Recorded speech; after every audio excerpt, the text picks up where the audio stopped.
I honestly believe that God has a sense of humor and he knows that technology hates me. So in those moments when it counts the most, that kind of stuff happens where we can't get our live stream up and going.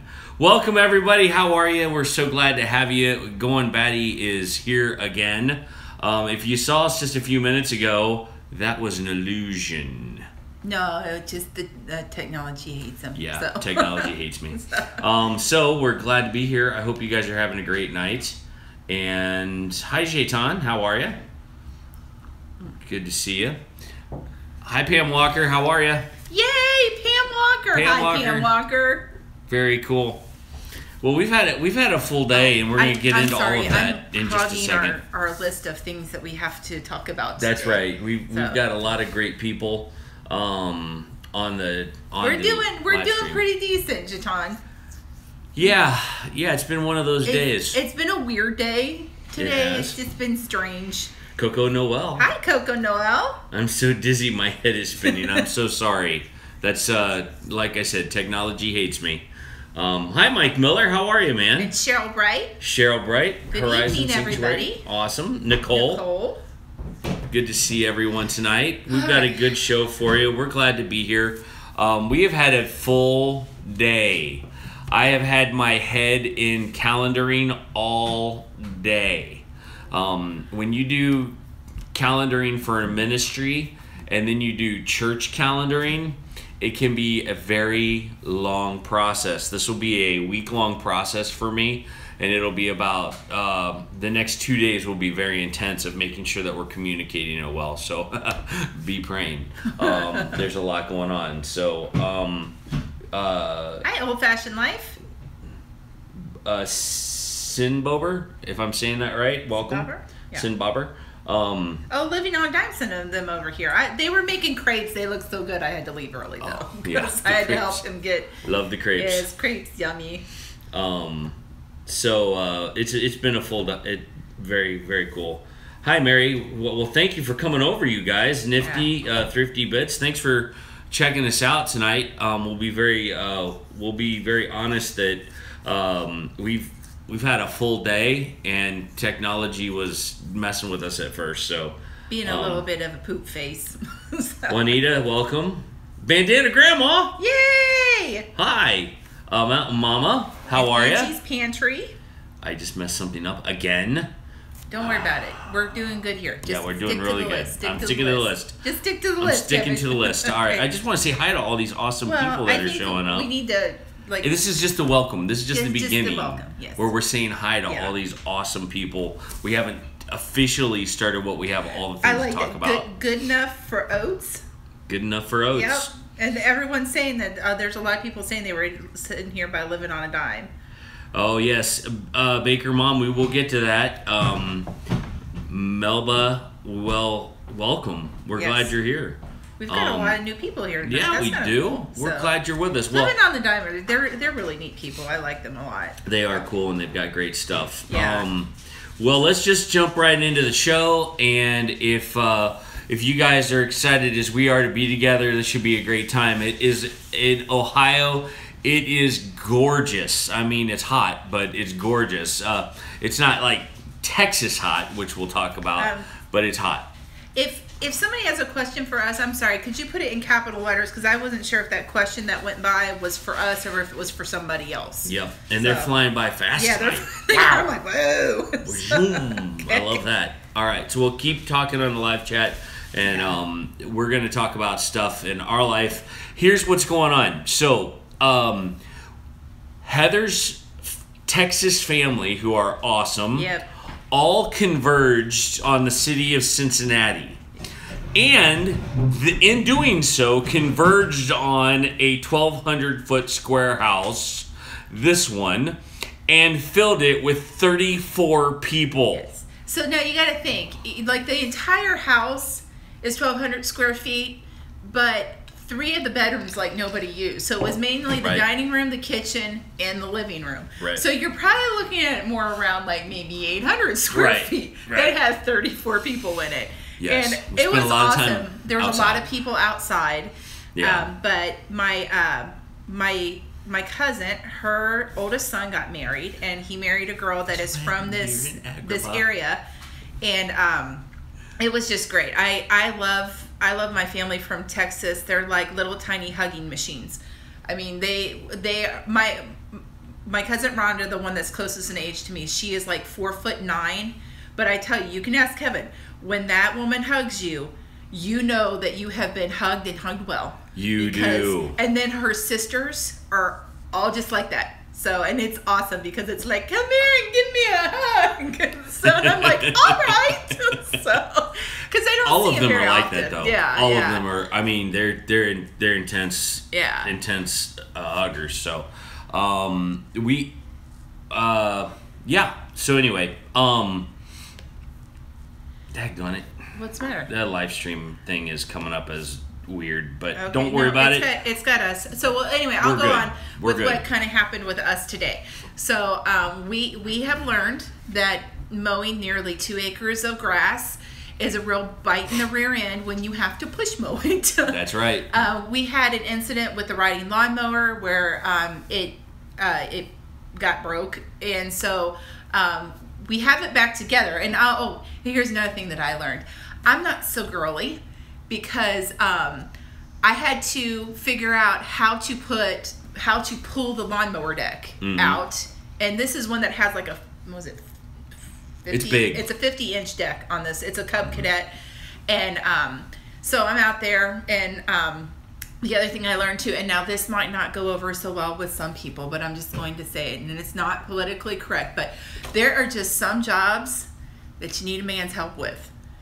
And pull the lawnmower deck out and all the pulleys, and it sometimes you need a man's help doing that. So Kevin was at work, so our neighbor, he came out and he helped us, and we got it all back together, but we have an extra part, which is never good.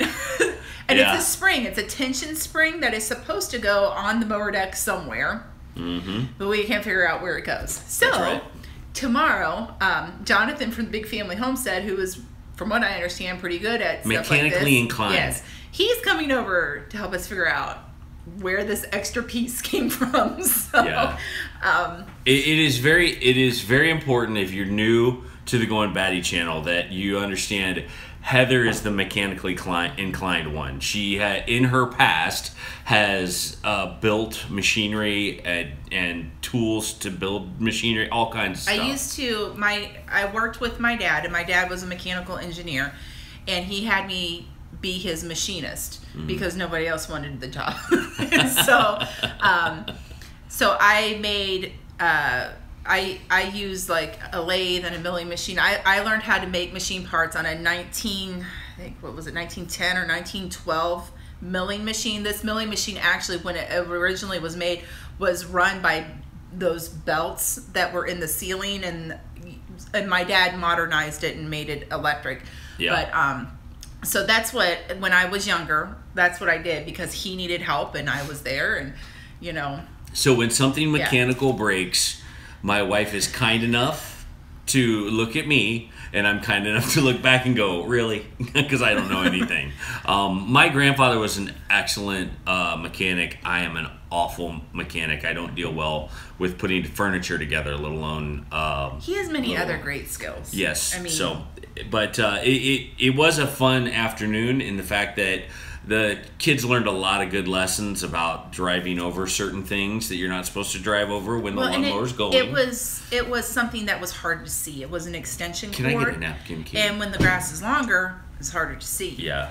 And there was just a multitude of things that had happened where, they were going out and they were getting the stuff done, and they were trying to do, I was, getting dressed, getting ready to get outside to monitor them, and they had already hopped on it, which was great. It was great. I mean, they're really, great kids and stuff, and it was just one of those.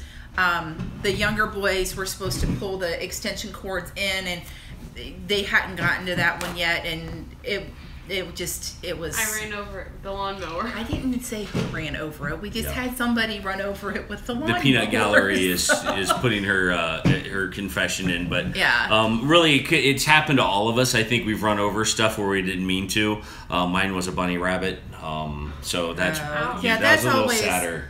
That's always sad because you don't see them until there's furs shooting out of them. Yeah. And that's just, you're like, oh. Yeah.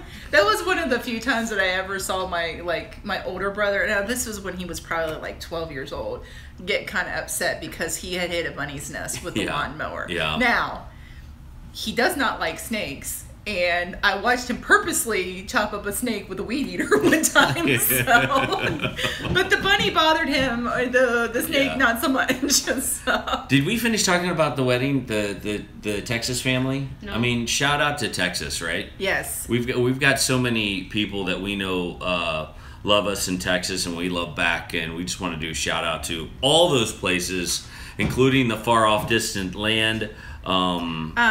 Coco Noel, we're not planning any trips to Michigan anytime soon because we're going to be moving in about 6 weeks. Yeah. So that's kind of the biggest thing. And we had, is anybody else having problems with the live stream? Because Adeline, who we haven't seen in a while, so hey Adeline, so that she's having problems with the stream coming up for her. So you might need to refresh.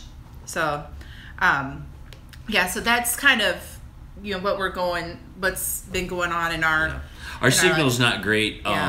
Typically around this time it's strengthening up, but we're going to continue on. I did want to tell them. So we're here in Ohio, and we'll complain about the heat because it gets to 90 degrees and we get hot. Well, my cousin sent me a picture, and it was like, your car dashboard reading of what the temperature is outside. And she's like, okay, because she was telling us, she goes, yeah, this is like fall where we live. It was 106 at her house. They live in Dallas. And I told her, though, I said, though, we have the humidity. Because, like, today we went outside, and it was like, I don't know, something like 87% humidity or 97%, something like that, something ridiculously high, and there's no wind. So you walk outside and it's like the air just goes and it sticks to you, and you're like, I'm having problems with my sinuses today. My ears are all clogged up, and I'm like, this stinks. So, but so they all got home safely, which is great, and but that has been kind of what our week has been. Yep. So well, and just for you guys, here's your official Bonnie update. My mom is named Bonnie. She is back at the rehab facility for her knee. She is not recovering from drug abuse. I always feel like I'm talking about drug abuse. I know, when you say rehab, it's kind of weird. Yeah. But it's rehab for her knee that she just had replaced. We went through this whole big ordeal, and there's a long description of that back in our other live stream. But she is back in the facility. She's doing well. She's resting and getting herself back into the groove of things. I went to the knee doctor today and got some very exciting news that in about 3 to 4 months I'll be having that same knee replacement. So, yay! But we're not gonna do it right now because we've got to move, and I need both of my knees intact. Yes. And he's not. We found out because he's had to have his knees worked on twice already. Yeah. And but we learned a very important lesson that Kevin cannot have Percocet or Darvocet. He's a lovely man all the time, for the most part, except when he takes those medication, and then he's just mean. He made me cry one time, and his mother looked at him and says, "You need to get rid of that stuff. You made your poor wife cry." And I was like, "Oh, he's so mean to me." We were pretty newlywed, though. Yeah, it was before Katie was born. Yeah, it's in that awkward, super sensitive phase of your marriage. So yeah, there's some mention of big family homesteads moved to Wisconsin, and we're going to be moving into an urban environment, and we're excited to see big family tell the story as they go. It's going to be exciting if we can help them, we sure will. It's pretty awesome. But yeah, that's the kind of the update for my mom. I didn't do a very good job of telling you anything, I guess, but she is doing well. That was a real scary moment, and I'm glad we're through it because hey, Homesteading the Pioneer Way. It wasn't very easy. We're going to do grocery shopping tomorrow. Yeah, I'm going grocery shopping tomorrow because, well, we're not out of food. I did pretty well. Yep. This last time around, and actually the time before. So our freezer is pretty stocked up, and so I've got a relatively small grocery list. So I'm going to see how it's like a challenge to me, like how little I can spend and feed all 7 of us. That's right. So well, you do a good job with that, and if you guys ever have any interest, there's some videos of Heather doing a grocery haul. I think there's only one. I've only ever done one. So. And then there's some other cooking videos on the Goin Batty playlist called the Goin Batty Kitchen. Yeah. So I have to go do our grocery shopping tomorrow, and I don't know if I'll bring like the camera along and record it. That's always just a little weird for me. Like, why do people want to see the food that's in my cart? So, but I've got to do that, and I put my grocery list together. I did my pantry inventory, and I've shown you guys that. I can show you again, but it's right here. So like so here is my meal plan. I do it for 2 weeks because he gets paid every 2 weeks. So things like breakfast and lunch, they're kind of repeats. Like right now we have some stuff coming in our garden, so our kids are going to be eating that for lunch and stuff like that. But breakfast is kind of like, you're kind of a little on your own for that one because we got plenty. We have chicken, so we have eggs all the time. You can always have homemade eggs. Bread.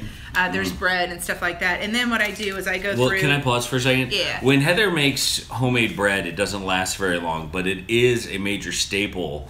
We make bread now on a regular basis and don't buy store-bought bread. I'm glad, Allison. That's good. Allison got her Thrive Food. Good. So, good. Yeah.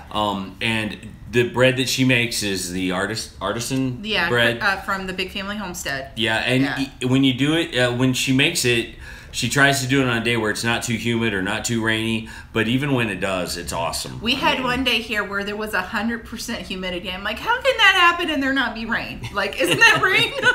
Just makes your... and it made my bread, it wouldn't raise up real high. It was shorter. Instead of being like this, it was more like that. So, we have that, and then I do my my pantry inventory. So this one here is for our Thrive Life food. So I have all of like the smaller cans, the bigger cans. If you see it like circled in pink, that means we're going to need some of that. If it's circled in blue, then we don't need any just yet. And then this one is just the pantry. So, and you can see I've got a few of them that I need on here that I circled. So I know to write that down on my shopping list. And then this one is our freezer. Like I do an inventory of our freezer, and so you can see all that there. But that's how I'll do that first, and then I'll put my meal plan together because I want to use up what we have. And we've had recently where we've had some unexpected things that we had to take care of. We had to get my car fixed, and then we had to get Kevin's car fixed. He needed a new radiator and new spark plugs, and it was within a week of each other. Yeah. So we had to scale back on some stuff, and so one of the things that we scaled back on was the groceries. So and I'll tell you, that's one of the benefits of having a back stock of food. Heather and I talk, I don't know if you've ever heard us talk about it, but we talk a lot about future food. We are in our minds. Hold on a second. I have a couple of questions. Baker Mom, I got these from a website. I believe it's called Buttoned Up. So it says www.getbuttonedup.com. That's where I got those from. And somebody asked, Coco Noel asked me, which Thrive cans do we empty first? Do you mean like the size or the stuff that we use? Because I like the things like we'll empty the fruit ones first because my kids snack on those. The onions, we use those up. We actually got a big can of, and you can stop that. Oh, okay. We got a big a big can of onions because we went through a little one really quickly. Yeah. Like things like that, like the things that you put into a recipe that you use the most, like onions, carrots, celery, things like that. But onions are the ones that we probably use the most of because it's in everything. So yeah, so that's how I do. And like I said, I go through the our Thrive food, our pantry food, because like tonight we did something with Thrive because our day was so weird. Oh yeah. And then we had this at night, so I made beef stroganoff tonight, and it was really good. Awesome. So I'm just trying out new things. It wasn't. You know what's interesting is it doesn't have to be all Thrive Life in one dish. You can take Thrive Life and use it in a lot of versatile ways. One of the biggest ways that Heather's mentioned to me that she loves, and you can speak to this, is the fact that she's not chopping onions all the time. We're not buying onions from the store anymore because they are really... Grandma, behave yourself. She was like, I'm asking a question, get ready to freeze again. And I'm like, That's funny. How long have we been selling Thrive? How long has it been? 3 months, I think. 3 months, something like that? 3 or 4 months. We're still pretty new and still pretty novice at it, but we're learning a lot because we've got great people around us like Tiny House Prepper and Big Family Homestead. And yeah, it's really great because Bill Keller, Hoffman's family. Here. He'll, every time that we do something with Thrive, usually he'll call us and encourage us and tell us that we're doing a great job, and here's some pointers on what you're doing. Here's your question from Bandana Grandma. Heather, do you always use bread flour and sometimes all-purpose flour for bread? For bread? I always use bread flour because we have a membership to Costco, and it is less expensive to buy flour in a 50-pound bag than it is to buy bread flour in a little box. Because like a 50-pound, I think I figured it out. Like I can get a 50-pound bag for the same amount as 3 bags of bread flour at the grocery store. So, and that they're not even 5 pounds anymore. They're like 4. So I'm like, this is a better deal. So, but I do a lot of baking. So, yeah. Yeah, absolutely. Discover E says, wow, I thought you might be longtime professionals at Thrive Life. Well, no, but thank you. So we're learning. Oh God, we fooled them. I know. So. Just don't help. But no, it really is. It really is one of those things that help with future food. I'm going to share this concept with you one more time. The idea of future food is you think ahead to what's going to feed your family when the car breaks down, when the medical bills come, when the emergencies happen and the lights go out and you lose electricity. What food are you going to have around for those moments? The future food that you're going to use. And that's where Heather and I, we try to plan for things like that. We can... I'm sorry. Go ahead. It says, Heather, grocery shop early in the morning tomorrow because it's going to be 93 in Cincy, not counting the heat index. Wow. So if we have humidity of 97, it's going to feel like it's like 100 and, Living like Claire's here. Hey, Claire! Welcome back. Nice to see you. Oh, man. Back from Seattle.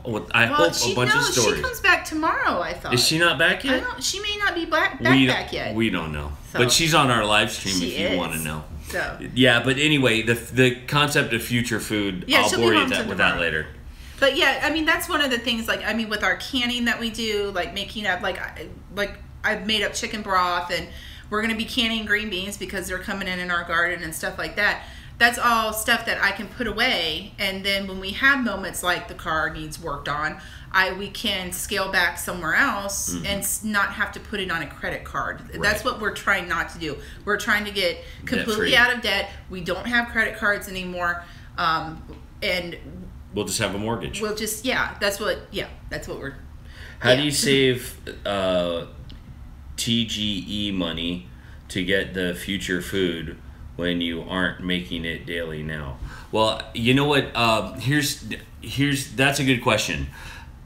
If you're not making it now, you have to start with the basics and we have had to start over again. I mean, our entire journey is of us having a financial mishap and coming back from that. Yeah. One of the reasons we started homesteading in the first place and building the garden that we have is because we had nothing a year ago. Yeah. We came back with our hat in our hand.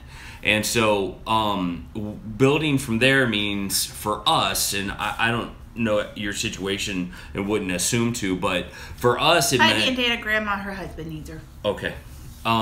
For us, what it meant was pay off every bill that we have, even if it means we got to sell stuff. Yeah. Get the entire deficit down, and don't spend anything. But finding that future food in the vegetables that you grow, the foods that you can, the people that you have around you, the community, those are all things that play into having future food. And I think having that community around you that'll continue to cheer you on and go, you can do this, don't give up, is real important. And for some of you on the live stream, you may need to hear that today.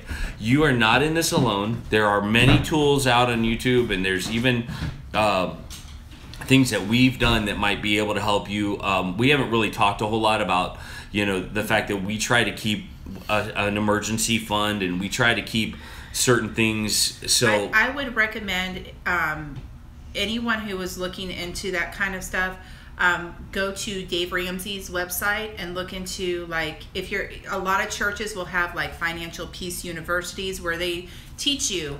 Like, one of the things that we had to do is we had to slim down everything. We got rid of cable. We got rid of, we just got rid of all of the extras. And there weren't a lot. But the one thing that I will tell you that we went back and forth on was we could have done this a lot faster had I been employed outside of the home. And I was for a while. Mm-hmm. And Heather's a very talented florist. That was my occupation. You'd never know that, but she did a few videos on it. She's amazing. Well, that was my occupation before I had a family. Mm-hmm. And then my family became my occupation. Mm-hmm. And but for us, homeschooling our kids was very important to us, and that was one thing that we were not willing to give up. So what we tried to do was I would do 3 days, he would do 2 days, and it just didn't work. It was frustrating to Kevin. I was finding that there was like 2, 3, 4 weeks worth of half-done schoolwork because he didn't understand how our day flowed. The kids were getting frustrated because they didn't understand why Daddy wasn't doing it the same way as Mom. And that's right. And so that was the one area, and we took a lot of flack for it. I mean, there were people that were like, well, why? And sometimes explaining that to someone who doesn't understand why homeschooling our kids was so important to us, it caused some friction. Mm-hmm. And so we just, that was something that we decided, like, this is important to us and we want to do this. Mm-hmm. But we cut back everything else. Mm-hmm. Everything else. Yeah. So, yeah. Well, it really was one of those aha moments too, because we had to decide. We as a couple had to sit down and go, okay, what's best for our family, even if we have to take a hit or two. And Cat Lover, that's right. Dave Ramsey does have a radio show. And just listening to that, like his advice that he gives, that's how actually my parents went through it, and their house is completely paid off and they don't have any debt, and that was great, because when my dad got cancer and passed away, my mom didn't have, they had saved back so that she doesn't have to go out and be a greeter at Walmart or something like that. If she doesn't want to. Now, if she wants to, that's a different story. But she doesn't want to. She doesn't want to. Like right now, she feels like her ministry is helping, with grandkids and and other. Her mom. and you know, helping us and helping my younger brother who's got some really small children, and his wife, and my grandmother who's older, and stuff like that. So that's where that's kind of oh geez. Jaton said she's replanted her garden 3 times. Oh my gosh. I can feel your pain there, sweetie, because there are certain things that we've planted and replanted, and it's just like, it's just not. Yeah. I mean, we will not be able to feed our family entirely out of our garden, because we're going to have a lot of tomatoes. We're going to have a lot of green beans. We're going to have a lot of cucumbers. Well, we've got 2 little watermelons right now. That's right. That's right. And that's probably right now, because everything else is kind of just went, like our potatoes that did great last year, not doing good this year. Our cabbage that did great last year, they're not doing good this year. So our onions have done awful. So. But on the other side, dill, yeah, cucumbers, tomatoes, squash, green beans. They're rocking it. And so I mean, you're gonna have years where there aren't good things, but I think. Hey Hewitt Homestead, how are you? I think that. I wonder if he's sitting in church, well, he not might be listening to the sound, trying to figure out what's going on. That cracked me up. Yeah. Well, I think here's the thing. One of the reasons why we talk about future food is because we are on a budget. We are on a serious budget, and it isn't. There isn't anyone that different from us. We're nothing special, and we know where we are with our financial whatever. Yeah. But I'm sorry, cat lover. We actually are not really in a dry spell. We have just gone through probably 4 days. Yeah. Of a lot of rain. Like we're having it's drier now. But we went through almost a week where we had rain every single day, all day long, and it was.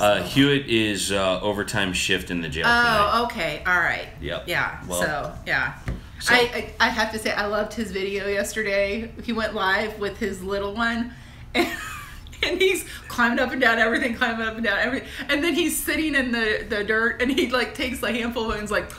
He's like, don't let your mom see that. Like, that was hysterical. I laughed. It was really funny. All right, let's keep moving. Yeah. Okay, we got to keep going. Yeah. So the Goin Batty kitchen has some exciting things going to happen. Heather is making... I am making Mrs. Kylie's homemade donuts. There you go. So, which is going to be... It's not going to be a live video, because it takes like 4 hours to make these. And I also told the kids, you're not having them for breakfast. You're going to have donuts for dinner. So it's like, you have to let it raise like 3 or 4 times. And I'm going to, So, but we borrowed a deep fryer from my grandmother, because we can't have a deep fryer in our house, because we would all weigh 700 pounds and we'd fry everything.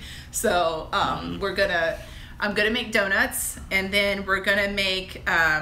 Katie wants us to do chicken gnocchi soup. Oh yeah. Which is not really soup weather, but it's still pretty awesome. Yeah. So, and it's I guess it's kind of like that Italian version of chicken and dumplings, which she loves any kind of chicken and dumplings. Absolutely. So those are the things that we have going on in the Goin Batty kitchen. We've got a garden update for you. Yeah, I've got. We kind of talked about it a little bit just now, but we've got more of a garden update. Yeah. We've got. Yeah, you're right, Hewitt. Boo Boo is straight clickbait. He's awesome. We've got tomatoes that are going to be coming. We've picked a few. I had a few Amish paste tomatoes that have, but only a few of them. So, but I have a whole crap ton of tomatoes that are going to be coming within like the next week at the most. But we've been picking cucumbers already, which makes my kids happy, because we have cucumber sandwiches, and they want me to like save the cucumbers up so that I can make my refrigerator pickles, which that's another video I might do. Those are really easy. My kids don't care for sweet pickles, and neither do I. So I do like the refrigerated, like deli style kosher dill pickles. So we'll do that, but they keep eating my cucumbers, which is good, because I'd rather them eat that than, chips and whatever.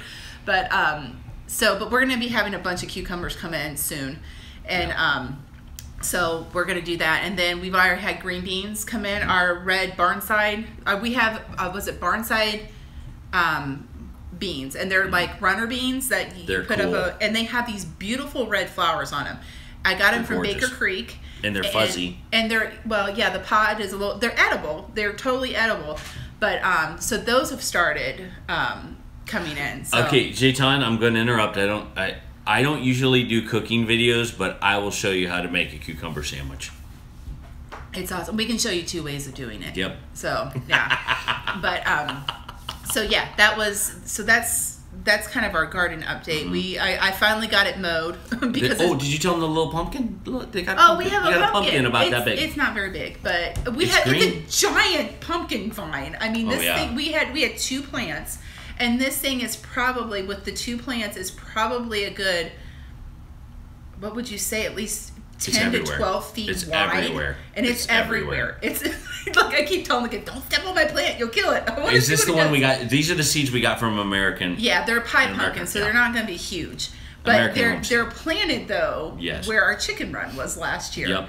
And that was our just kind of afterthought garden. And I tell you what, that garden has done fantastic. Oh, yeah. But we've had our chickens in our other garden, and in those areas, it's not done so good. Well, I think it goes back to, we did something wrong with the wood chips. Yeah. There's 2 rows where we put wood chips, and we did not stir it. We didn't cultivate it correctly. We didn't add the right we had a tree taken down, and we put the wood chips on the garden, and I was told by old Alabama gardener, like, don't till them in, don't mix them in with the dirt, move the wood chips away, and then plant down into the dirt, and then cover it back up.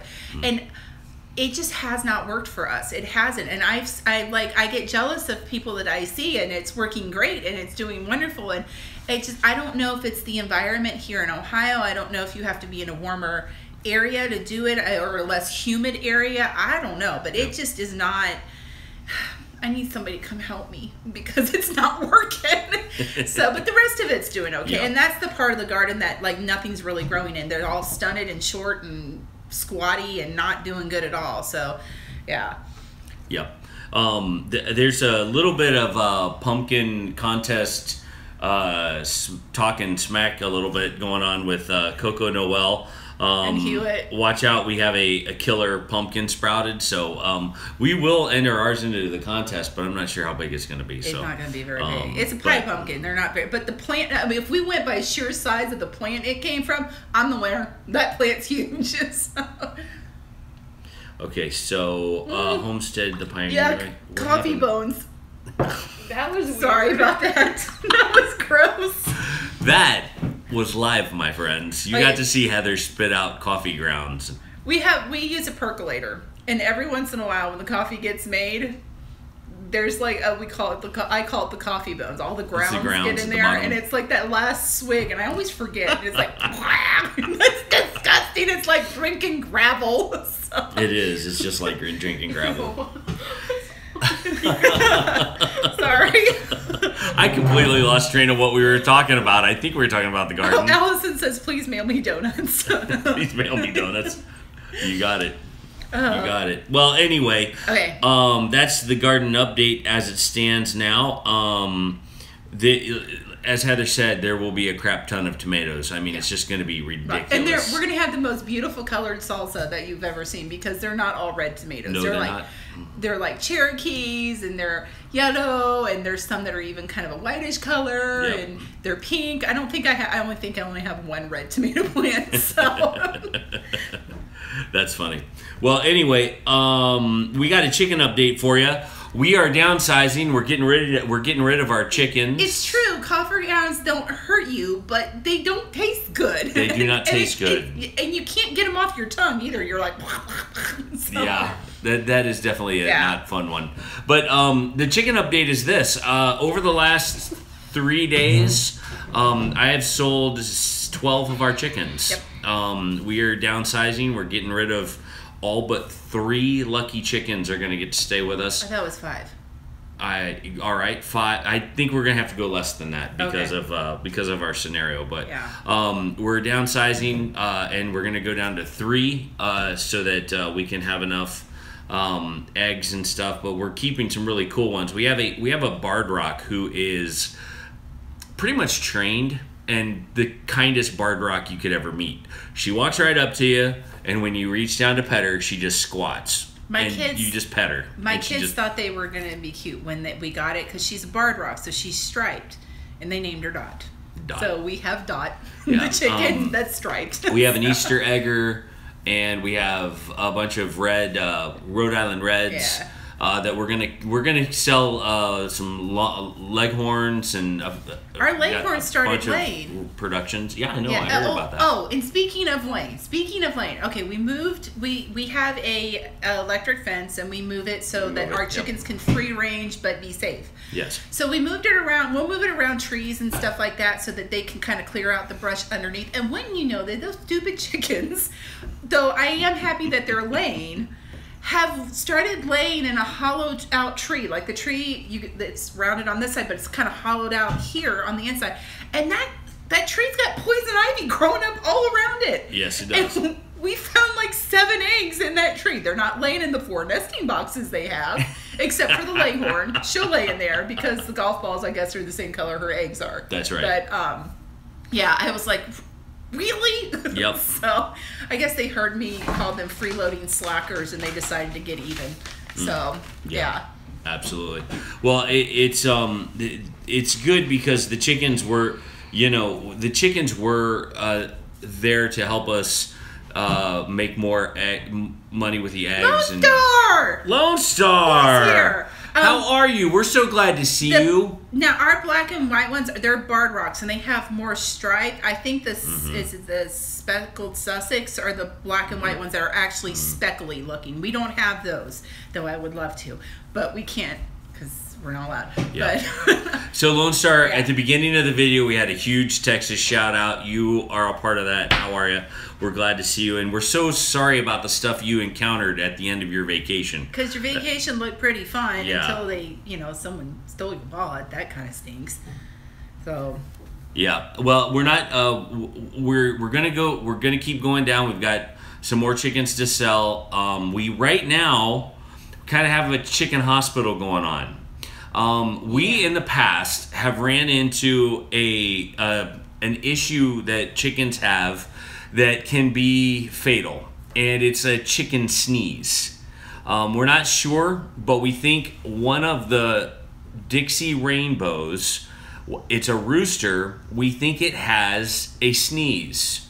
The sneeze is like, it's weird how a chicken sneezes. I don't really know. Sorry, someone just pulled into our driveway, really far up. They're just turning around. Out. Yeah, so I'm like, I don't know this. We're all looking out the window. Yeah. Anyway, but anyway, your chicken can get a respiratory infection, and it will spread to the rest of your flock, and it is not pretty, and it is not curable. And it's not good.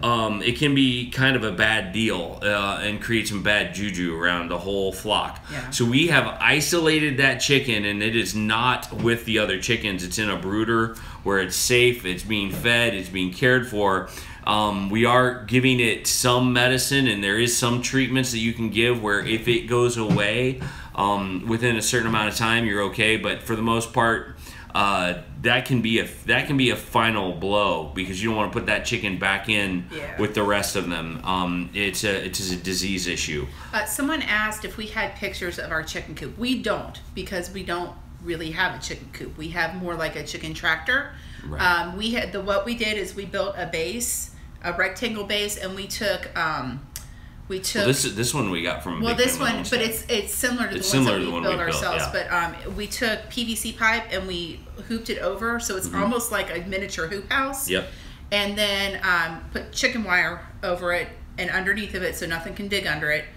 And made some doors where we collect the eggs, and then it has a tarp over it. And for right now, until we do have plans, and I don't know if they still do, but Brad had a thing going on with Barn Geek where you could get a free chicken coop plan, and I think I have it right here. It's somewhere.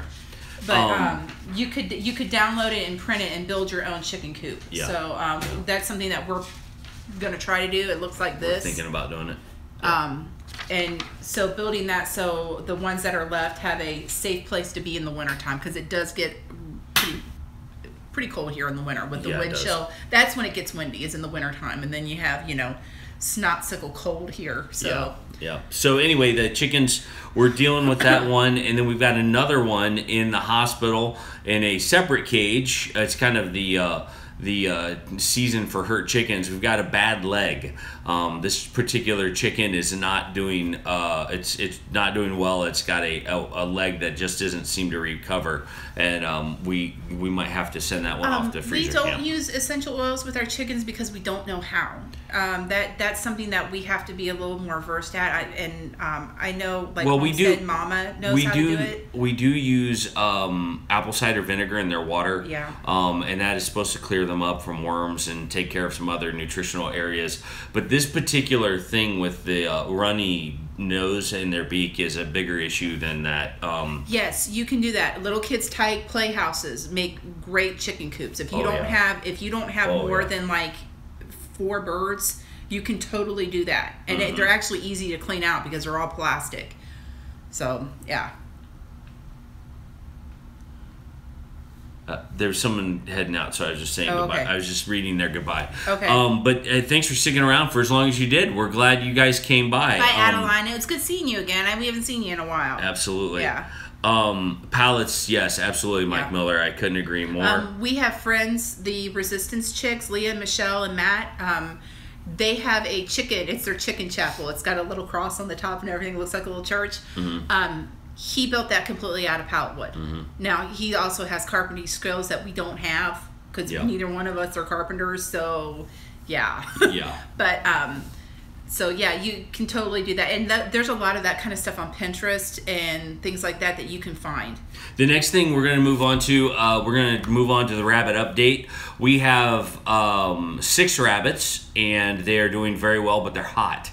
And so Jano Zero, who is an awesome guy, and if you haven't checked out his stuff, he knows a lot about rabbits, he knows a lot about chickens, he knows a lot about fishing, he knows a lot about homesteading, only he just calls it life. Yep. That I'll tell you what, he is a brilliant guy, and we have enjoyed thoroughly learning from him. But one of the tricks we've learned on these hot, muggy days in Ohio is to grab a water bottle and freeze it with water in it, and then put that in the cage with your rabbit, and your rabbit will cuddle up next to it to cool off.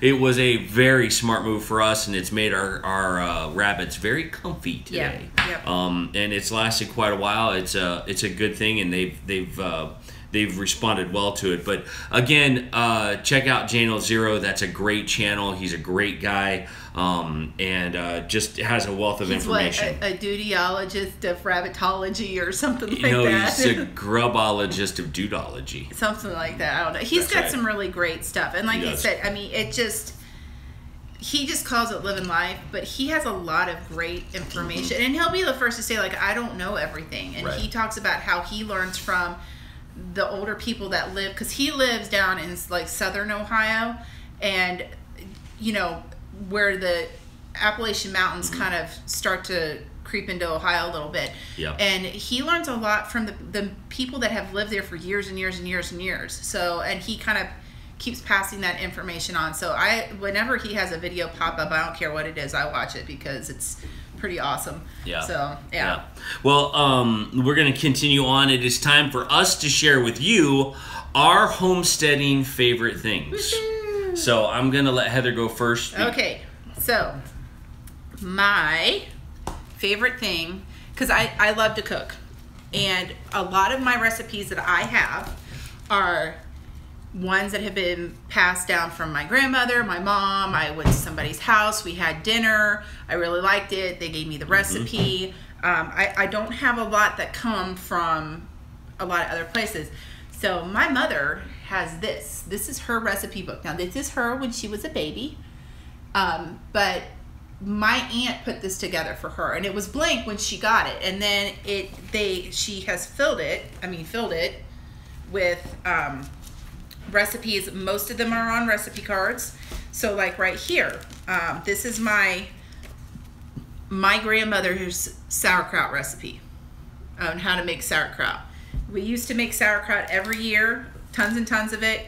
We can it. I know that most people are like, no, can it, you'll kill it. But when you have that much, you can't eat all of it. Yep. But she had these giant antique crocks that were, I believe she told me they were her mother's, and she thinks they may have been her grandmother's, that she would have sitting in her kitchen like for a week and a half, 2 weeks. and so her house smelled a little like feet, but it was awesome. But I mean, I've got other things in here. My Aunt Pam, who passed away, I have her manicotti recipe. I have like Cincinnati chili. I have that's my favorite. Like potato pancakes, stir fries. What was it? There was another one in here. Oh, my dad's favorite chocolate cake recipe was in here. Potato pancakes. Fajitas. I was looking high and low for my biscuit recipe, which is in my one like this in our storage unit. There you go. And I couldn't find it, so that was one recipe I had to get off the internet. And then I found my biscuit recipe handwritten in my handwriting in my mom's thing. I'm like, there it is. So, absolutely. But I mean, she's just got all sorts of like that. This is where the Mrs. Kylie's donut recipe came from. Here's one that's interesting that I'm going to have to make, and some people are going to be like, But my grandmother makes something that's called Watergate cake. Now, I can guarantee you that, well, it's like smudged and everything, but that this recipe came out when Nixon was president, or coming to the end of his presidency. But it has pistachio pudding in it. It's got 7-Up in it. It's got, so like the cake is green. And the frosting is green too. And that was one of those things that my grandmother made when we were kids that we loved. And maybe it's a regional thing. Homesteading the Pioneer Way, they make Watergate salad. Oh, okay. Awesome. So, but yeah, she would make this for every get-together that we had, and everyone loved it. And like, you know, I didn't understand why it was green, but you know, it was awesome. Yeah. Well, I'll tell you, this is an incredible tool, and you really you won't get access to stuff like that. Yeah. Like, I mean, there's like recipes from my aunts. There's a raspberry coffee cake in here. You know, something occurred to me just now, sweetheart. Yeah. We talk a lot about the recipes that have been passed down, and we have a ton of senior citizen homes where nobody's visiting them, no one's asking for their recipes. There's nobody visiting them. This is an amazing resource. Find a local place that will let you come in and visit the elderly there and greet them and spend time with them, learn their recipes and the way they used to cook when they were kids. Think about the resources that we have, and they're slipping away as that generation moves on. So just think about that. This is one that has been well used. Look at the staining on that. That I believe that's probably Thanksgiving gravy on it. Rolls. This is my Aunt Bertha's, who she passed away. It's her roll recipe. Now I can guarantee that she learned that recipe from somebody, which may have been her mom. Yep. But you know, she's been gone for probably 10 years. These are recipes from people like, I mean, these are precious to me because I can't just ask them anymore. Absolutely. So, you know, but I've just got, I mean, there's so many of them here. So after I go through my mom, I might go see if my grandma has one. So, which is interesting. So, I might be a little bit extra sensitive to this too, but when I was visiting my mom in rehab, I passed many rooms with elderly folks just sitting in there. No, Coco Noella, it's not coffee ground stains. I'm pretty sure it's like turkey gravy. Because those were always brought out at either Thanksgiving or Easter. Those rolls, my grandmother, that's when she made those. So, okay. Yeah. So, did you have another favorite thing? I'll tell you my favorite thing. This week, as we've been selling chickens, one of my favorite things has been our kitty carriers. When you have chickens, having a small dog cage or kitty carrier or kitty carriers are invaluable, because you're going to have to transport those bad boys when you buy them or you sell them, and you're going to need a good cage to do it. Now, if you don't have any of that, here's a great thing that I learned this week. Do yourself a favor, keep your boxes. The chickens fit great into just regular cardboard boxes, and then when they poop in there, you just throw it away. I highly recommend that to anybody that's selling or buying chickens that don't have those kitty carriers. I'm going to be doing it for a while. I'm going to keep them because that's something that makes our family money. But I totally recommend that you guys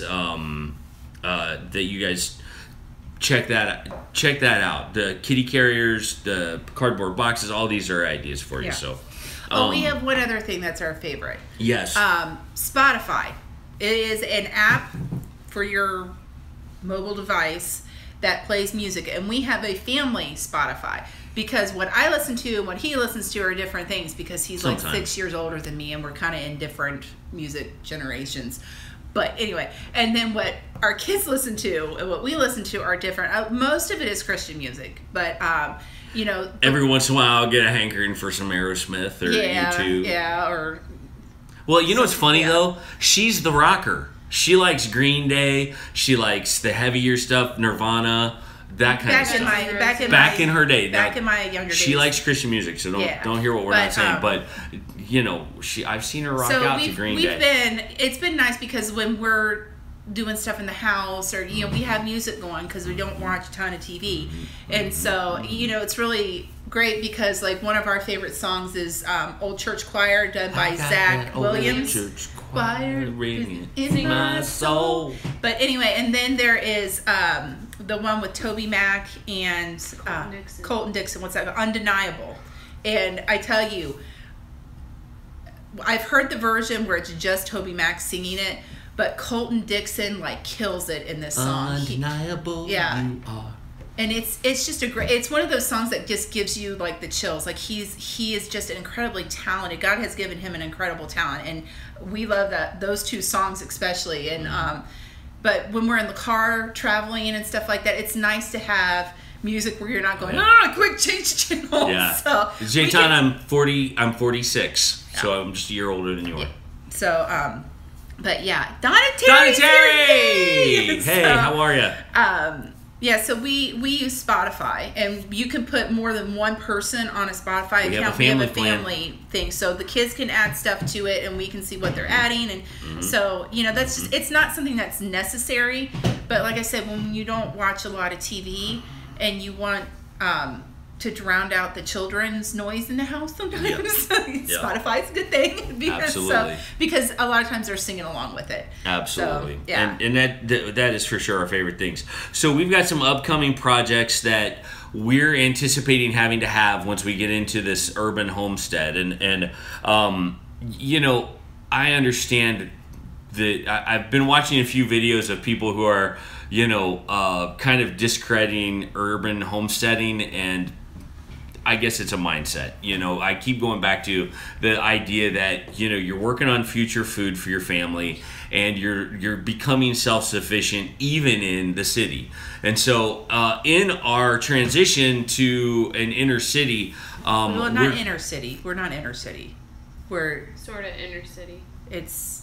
No, it's not, because I think of the worst part of Dayton being an inner city. That's not us. So we're 2 blocks from that.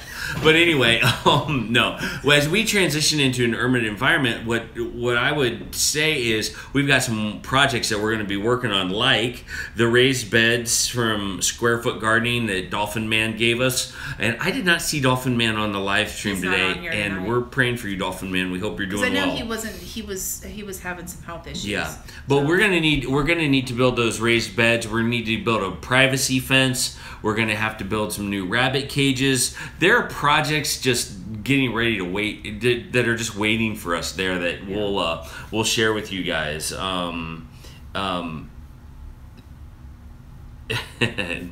No, we don't call it the Goin Batty channel on Spotify.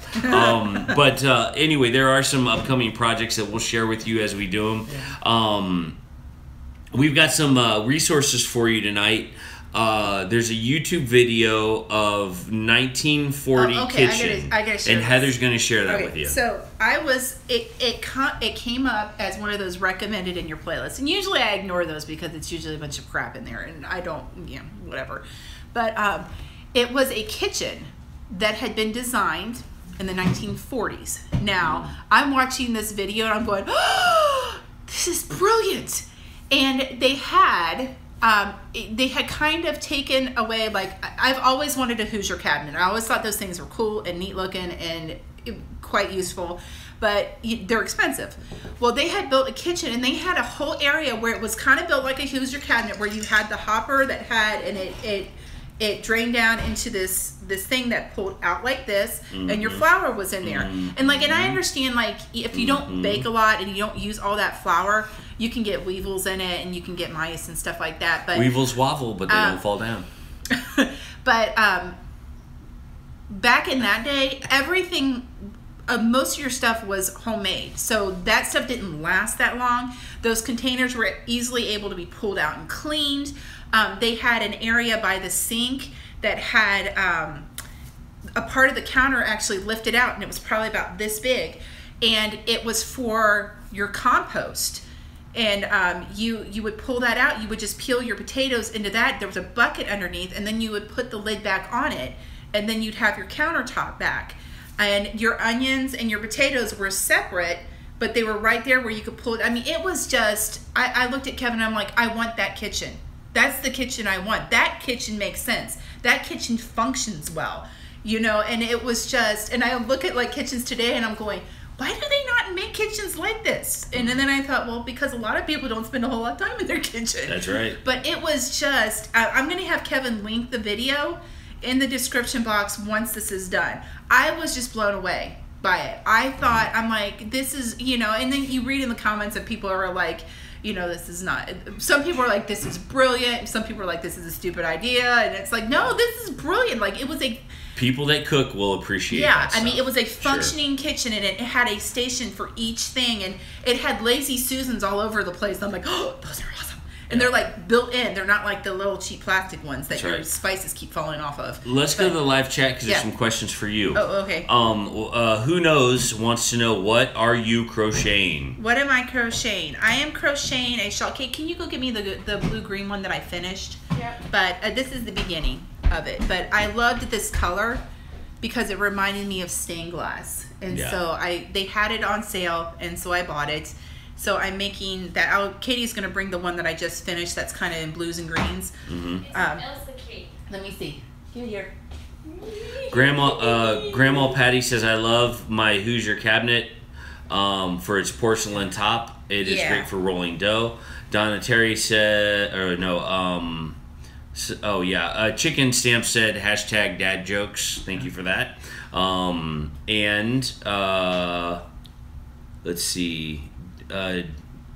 Nope, that was it. Okay. So here is the one that I finished right here, and it can be worn. It can be worn, like a regular shawl, like this, and then you can just button it like that. But it can also be worn kind of this way, where you see a lot of girls where they're wearing more like this scarfy kind of stuff. So it's for more. I'm starting to do some more stuff for like fall and winter, because like we have hats and stuff like that on our store, and frankly the crocheting gives me something, like I need something to do, or like I don't know, my crazy hangs out. So homesteading, that was funny. There's just, I need something to do. It's funny because I'll do this at church and I actually can tell you what the sermon was about better if I'm doing something with my hands than if I just have to sit there. So yeah. Let's go back. Homesteading the Pioneer Way does real stained glass. Ooh. That's pretty cool. That is pretty cool. I'd love to see some of your stuff. Kevin has that is awesome. His mom has a piece of stained glass from a church that it was a town that they flooded when they built Caesar's Creek Dam, and she has it hanging in her house and it's beautiful. I love stained glass. I just think stained glass is so pretty. So yeah. I agree. So what else do we have? We have that was my resources. That was my resource. Did I have another one? I don't think. No, we just have some books we're going to share. Yeah. Okay. I'm going to go back to this, and I'm probably beating a dead horse, but just bear with me. There are resources in our elderly, and you got to reach out to them, folks. If there are kids that watching this video, reach out to your grandparents, sit with them, learn some of these trades. Katie never would have learned how to sew if she wasn't open to that and wasn't asking and talking to the elders, the elders in our family. And so I just feel like that's something that's important. The Maryland house, no word yet. We don't know what's going on. My hope is that something will happen soon. The bank is being bank, so we'll see. There's no. It is under contract right now, but being under contract doesn't mean it's sold. Yeah. And so we're going through a process, and the bank has got to make some decisions. Once they make their decisions, they'll let us know. And so for that, that's what's going on. Now, I do have some resources for you. I have not looked at these exhaustively, so I'm not giving them my full recommendation. But we always want to be learners, and we always want to try to put ourselves out there in a way that we can learn how to become self-sufficient. Well, this book might help you get there. It's the Renewable Energy Home Handbook, and it covers everything between converting heat to cool by going underground, to solar energy, to a lot of other stuff. So, Rural Homesteader said the best gardening tips I got was while I was working in a nursing home. Amen. I agree fully. Yeah. I could only imagine. I mean, it makes me sad sometimes that people are put there and they're just, it's going to sound bad, they just seem like they're kind of dumped there. Not everybody, but there's some, and it's like, I can't imagine what it would be like to have lived my whole life and have so much life experience. Because if you think about it, like I was talking to my grandmother, and like she remembers when they didn't have, her mom had to wash clothes with a washboard, and they had to haul water from the creek like a quarter of a mile, and she was like 5-6 years old. My grandfather and my grandmother can remember when they lived in the hills of Tennessee when there wasn't any cars. Like they did everything by horse and by carriage. And so the things that, especially like people my grandparents' age, people who are in their 80s, have seen and how the world has changed just in that one short period of time. Absolutely. There was so much change that happened between like 1900 and like 1950. Absolutely. That, or even further. I mean, that 60s and 70s. That there's never been a leap like that since then. Everything has just kind of been like improved upon. So, so learning from the people who have come before us is just, I think, invaluable. So, I'm sorry, go ahead. No, that's okay. My grandfather taught me how they used to drive cattle down one of the major roads in Dayton, and they went. I mean, this was easily a half a day trip for them at that time. But he also taught me how to kill a grizzly bear with a loose leaf notebook. So there's always that kind of stuff. But anyway, I've got another resource for you. I don't think it's true. Your nose is I can do it. I can do it. I tell you. You've seen this. We've talked about this before, I think. But check this out. It is the Country Living Handbook. This is a great book, and it's got everything in it. Look at that. Everything you want to know about chickens. It's got how to prepare bread, eggs. I mean, these kind of resources. Look at this. A whole page on rabbits and their breeds. Stuff like this that you can get your hands on for free. We got these at the library that you can use to build that future food that we keep talking about. I'm just going to keep pressing that button. What are you doing to get your future food? Whether it's canning or whether it's freeze-dried food or whether it's raising your own garden and your chickens and what are you growing? Those are ways that you can, these are resources that you can use to get back to some of the basics of life. And I just think it's awesome. So anyway, that's a great book. James Humrick is here. Hi, James. How are you? He said he had a late night at church. No worries, no worries. We're glad you're here. But I think that's it for tonight. We are trying to showcase a Goin Batty child every week, and we're going to be proud parents. We're going to brag on them, but we won't take a whole lot of your time. We did Kate and her sewing. We did Max and his drawing. We did Jack and his drawing. Today we're going to give you some of Miles's drawings. And he's not in here right now because he's out playing with a friend of his. That's right. Outside. So we're just going to show you. Might not get to see him, but you're going to get to see some of You'll his definitely get to see some of his drawings. So here's one of them. This is Hawkeye from the Avengers. Yep. And all of our kids love to draw. They do a lot more stuff. I mean, they're gifted in a lot of different ways, but the drawing's the easiest thing to show you. We can't. Well, so here are some garden, of his superheroes that he's made up. There's one. Yep, for sure. And then here's another one. Right here. And then he also likes Transformers. So there's more than meets the eye. Here's his Transformer. So that those are his drawings, right? Because that right now is the thing that they're into. I'm like, great, you've got all of your art done for next year. That's right. So, and it's all in convenient notebooks. That's right. So yeah, that is our show for tonight. Do you have anything else that we should share with them? I don't think so. What time is it? It is almost 8:45. What time is our show end? 8:30. Oops. Well, if anything, we're notorious for going overtime, and we appreciate you guys so much for coming and checking out our live stream. Flatland Homesteader, we're getting ready to end our show. We're so glad you joined us. But unless anybody has any questions for us, I mean, you can ask us some questions. We know that there's a little bit of a delay, but we'll just wait until Yep, and then at the end we'll close us in prayer in a second. Out in prayer, you know, one of the fun parts about when we do a Friday night freestyle is I get a crazy hair and decide that, hey Heather, we're gonna go on live stream that night and we're just gonna talk about random stuff, whatever we want. He keeps my life interesting. I like things that are a little more planned out. So he'll be like, we're going live. I'm like, really? So, I have a plan. Typically, I have 6 talking points that I want to share, but there's usually a lot less. I believe Chicken Stance was saying that she'll crochet. She calls them lapgans, where you just lay them, and she will donate them to. We have a question. Okay, she'll donate them to the nursing homes. That is such a fantastic idea. Yes, I might have to steal your idea if you're okay. This with is that. a good idea. This is a good idea. So Jayton is asking, how much future food is good to have as a buffer? A lot of that depends on the size of your family. For us, sometimes I don't feel like we ever have enough. Well, and I think it's for right now for us. It's just as much as we can put away. Mm-hmm.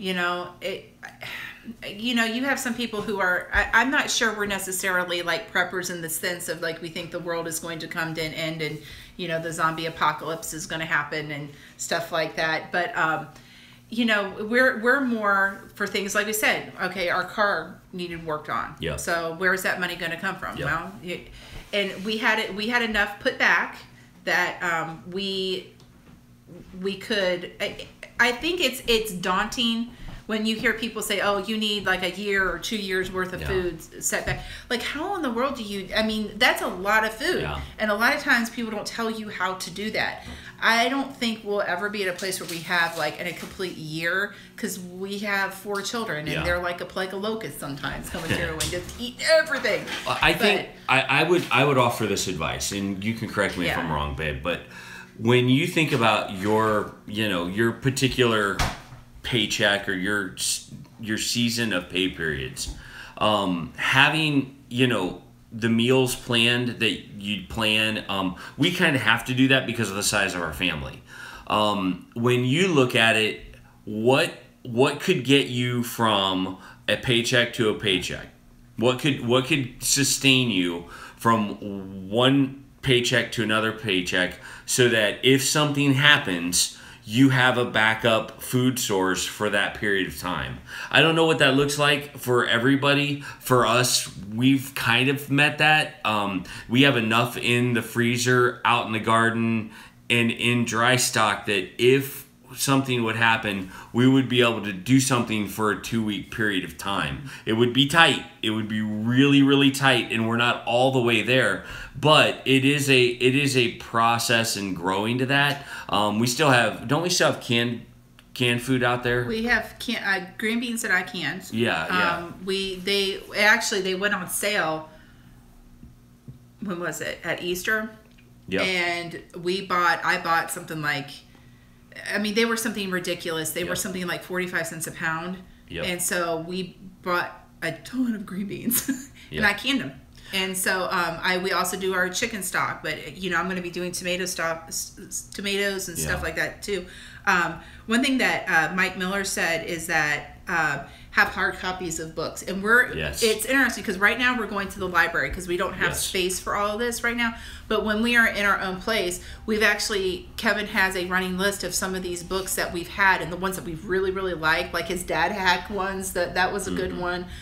Several of these other ones, and we're going to have hard copies of these books sitting on our shelves because if you need to figure something out and like say your internet is down, like how are you going to do that? Right. Because we've had that happen before where like the internet just will not work. Right. So so check out the Homestead Network for a bunch of channels that have some great stuff on homesteading. And we'll put a link to the Homestead Network in the description right down there. We have what night are we on? We're on Wednesday night. That's our now. scheduled time. Yeah. We try to put out videos. Our videos are hit kind of more towards the weekend, like Thursday, Friday, because Friday is his day off. So when you see our videos, that you'll kind of see like a lot of them come like more towards the weekend because we can get them filmed and downloaded and stuff. I'm trying a little more to do. I feel like we're better together. Mm-hmm. So when I do a video, I'll maybe try to do one or so during the week, just because I sometimes need that other eye to say, okay, like I have to remember, like I'm left-handed, so a lot of times my hand will be in the shot when I'm boarding something. Absolutely. But I'm trying to do more of those on my own, and Katie's become a really good camera person, so she's been helping me with those. So we also do a morning devo on Saturdays. Oh yeah, he does the Saturday morning devotion, and it's at 10:30, and we're what, Eastern Standard Time. So yeah, that's a great time for us, just digging the Bible, digging the Word. And if you don't know this, we're Christians. I'm a pastor, and we raise our family as Christians, and it's something that we're pretty passionate about. But we also love the idea of homesteading and being in the homestead mindset. So we need to. I believe, now correct me if I'm wrong, Coco Noel isn't Discovery. Isn't that your husband? He has I think a job interview. I think is what I'm scrolling through here. We'll be praying for that. Yeah, so we'll be praying for that. Yeah, that's a big deal. Yeah, I think I'm missing it. Why can't I find it now? Anyway, Jayton, you're a blessing to us. Thank you. That's very nice of you to say. Jayton has been one of the very first. When we first started, she's been almost on all of our live chats when she can be there. So Rural Homesteader. That's a great point. Are you going to have a men's leadership series? I would be more than happy to do that. What was it? Somebody asked on your live stream last Saturday. You were talking about something in forgiveness, and someone was like, "Yeah, I think maybe you need to do an 8-week series on that." But I now this is just me, and this is kind of bragging on my husband, but I see where his gifting is. And though my husband may not be able to fix a lawnmower, my husband knows how to share Jesus with people and has a passion for that. And whether he is doing it in a church setting or not, I don't think that matters because God has placed a calling on his life. These Saturdays, devotions. I just get that, like, it's my husband. I get really excited to see him because I see where God has placed his hand on his life. And so to see him do that on Saturday morning, that just really is where I believe his heart is. I mean, I may be someone who loves cooking and those are my videos, but his sweet spot really is those Saturday devotions. Yeah. So yeah. And we, as I'm watching kind of some of the things that are scrolling through, we are praying for you on a regular basis, community. We can see the list of people that'll let us see who subscribed to our channel, and there is a period of time during the week where I just go through and I'm praying for you. I don't know your every need, and I know, it's hard to believe this, but God does, and he is.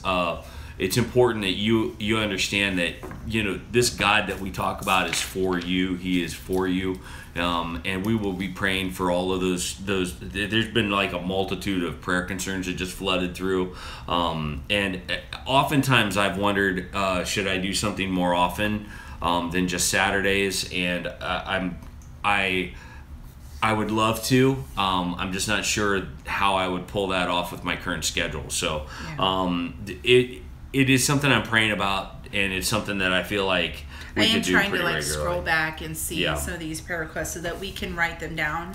Yeah. Because we do pray for them during, like the ones on Saturday, we pray for during the week. Right. So, absolutely. Yeah. Well, it's a. Don't worry about that. We try to pray for our Facebook friends as well. So you're in there one way or another. So anyway, just know that we have that devotion on Saturday, and we're probably, I'm running out of words. Yes. We're probably looking at something more daily, or maybe twice a week. I'm not sure yet. So stick with us. But let's see. Who knows? So thankful there's no distance in prayer. We can talk to God anywhere. That's so true. Yeah. So true. There's no better gardener I know than the Lord. And he can, he's not just a carpenter, but he grows stuff too. And he's growing us on a daily basis. The Goin Batty channel is a place where we learn about God. We learn about homesteading. We learn about life, and we're growing up some awesome kids. I mean, they're just amazing, and so we're blessed. Donna Terry, I just want you to know you have been on my heart all week, and I have been praying for you all week long. Yeah. So know that we love you. We care about you. I get to meet Donna when we were at the meetup. Yep. And she's just a really incredibly sweet lady, and Absolutely. Just really love her a lot. So Absolutely. That's why I get so excited when I see her in the chat. I'm like, yay, Donna Terry's here. Yeah. All right. Well, there it is. That's our show tonight, guys. We're going to close in prayer, and hope you'll join us. If you don't, that's okay. We love you, and we'll catch you later. But for everybody else, let's go to prayer. God, I thank you so much for the privilege it is to come before these incredible people and talk about homesteading and self-sufficiency. God, bring us back to the basics of not just our homesteading life, but our relationship with you. The foundations of our faith that make it so incredibly fruitful is the truth that you loved us enough to die on a cross.